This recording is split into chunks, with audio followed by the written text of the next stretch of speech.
बच्चों, आज मैं आपको मधुबन के बारे में आगे की प्रश्न के बारे में बताने जा रही हूँ। देखो, पहले प्रश्न में आपने डॉक्टर वर्मा जी से काव्य रचना के बारे में पूछा था। दूसरे में आपने उनको मध्य प्रदेश से उत्तर प्रदेश आने के बारे में पूछा गया था। अभी मैं आपसे तीसरे प्रश्न में पूछने जा रही हूँ। अभी आपको इस पाठ में आपको ये समझ गया होगा कि ये साक्षात्कार होता क्या है, किस प्रकार से ये साक्षात्कार किया जाता है कि एक दूसरे से मिलना, एक दूसरे व्यक्ति से बातचीत करना, अपने आदान प्रदान करना, साक्षात्कार करना, उस व्यक्ति को प्रश्न पूछना और दूसरा व्यक्ति उस प्रश्न का जवाब देता है। आपने कई जगह पर ऐसे देखा होगा, कई जगह पर आपके पेरेंट्स गए होंगे इंटरव्यू के लिए या किसी के लिए, या आपके घरेलू में कोई गया होगा, तो उनसे ये बात आप ज़रूर पूछना कि इंटरव्यू में किस प्रकार से प्रश्न पूछा जाता है। तो देखिए, अगर कोई व्यक्ति जब महान होता है तो उस व्यक्ति के बारे में जानकारी, उस व्यक्ति के बारे में पूरी तरह से उनका विचार क्या है, आगे क्या करना चाहिए है, इसके बारे में एक पूछा जाता है। उसी प्रकार अनुराग जी ने डॉक्टर वर्मा जी से एक तरह से प्रश्न पूछा है।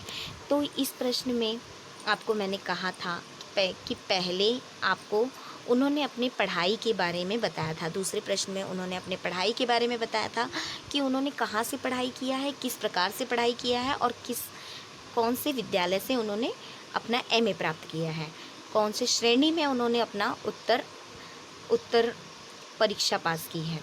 तो आज हम लोग तीसरे प्रश्न पे आ रहे हैं कि डॉक्टर साहब पर्याप्त ऐसा देखा गया है कि कवियों एवं लेखकों के जीवन में उनका लौकिक प्रेम परलौकिक प्रेम में बदला गया है। आपके साथ भी ऐसा हुआ है? उन्होंने एक सामान्य क्वेश्चन पूछा कि प्रेम जो लौकिक है और परलौकिक है, ये क्या आपके भी साथ ऐसा हुआ है? तो डॉक्टर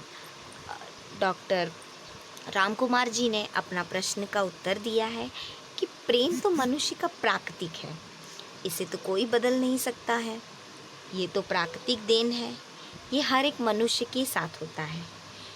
प्रेम मनुष्य अपने माता पिताओं से करता है, अपने घरेलू लोगों से करता है, उसी प्रकार शादी होने के बाद अपनी पत्नी से करता है। सन 1926 में मेरा विवाह हुआ और 1926 में वो पूरी तरह से मैं घर गृहस्थी में लग गया। अब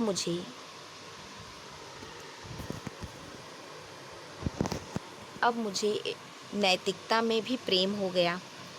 एक नैतिकता अपने जीवन में, एक सामान्य जीवन से भी प्रेम होने लगा। उसी समय मैंने ही उस समय 1930 में कबीर का रहस्यवादी लिखा। जो कबीर में रहस्यवादी होती है, जो ज्ञान होता है, उसकी जानकारी होती है, उसके बारे में मैंने लिखा। क्योंकि मुझे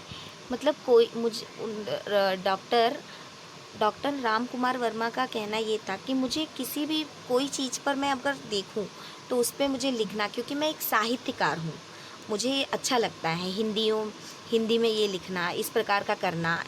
जो भी प्रश्न था उनको बहुत अच्छा लगता था। उसी प्रकार चौथा प्रश्न भी पूछा गया। चौथा प्रश्न आखिरी था। आखिरी प्रश्न पूछने के बाद डॉक्टर साहब ने अनुराग जी को क्या कहा, देखते हैं। डॉक्टर साहब, देश के राजनीति स्थिति के बारे में आपकी क्या राय थी? तो उसी प्रकार अनुराग जी ने ये प्रश्न पूछा तो डॉक्टर जी ने अपना उत्तर दिया। मैं राजनीति में हमेशा दूर रहा हूँ, राजनीति से मैं तो पूरी तरह से दूर रहा हूँ। आज की राजनीति स्थिति का भाव में नहीं है, ये अभाविक है। ये जो राजनीति हो रही है उन्हें ये पसंद नहीं था। मैं नेहरू जी से मिला, शास्त्री जी से मिला, इंदिरा जी से मिला एवं मुरारी जी भाई से भी मिल चुका हूँ। उन्होंने ये सभी नेताओं से उन्होंने मिला और उन्होंने परिचय भी प्राप्त की। वो सबसे परिचित थे। मैं राजनीति से अपने आप को सदा से दूर रखा हूँ। मुझे राजनीति में कोई रुचि नहीं थी।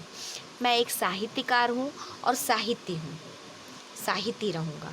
तो इतने कहते हुए डॉक्टर साहब ने घड़ी देखा। इतना ही कहते हुए उनका चौथा सवाल ख़त्म होते ही हुए उन्होंने घड़ी देखा और अनुराग जी से कहा कि 11:30 बजे मुझे एक कार्य के लिए जाना है। तब पश्चात उन्होंने मुझे एक कुशल अभिभावक भांति आशीर्वाद देते हुए विदा किया। उन्होंने एक आशीर्वाद देते हुए उन्हें विदा किया और उन्होंने कहा कि मेरा प्रश्न खत्म हुआ। धन्यवाद।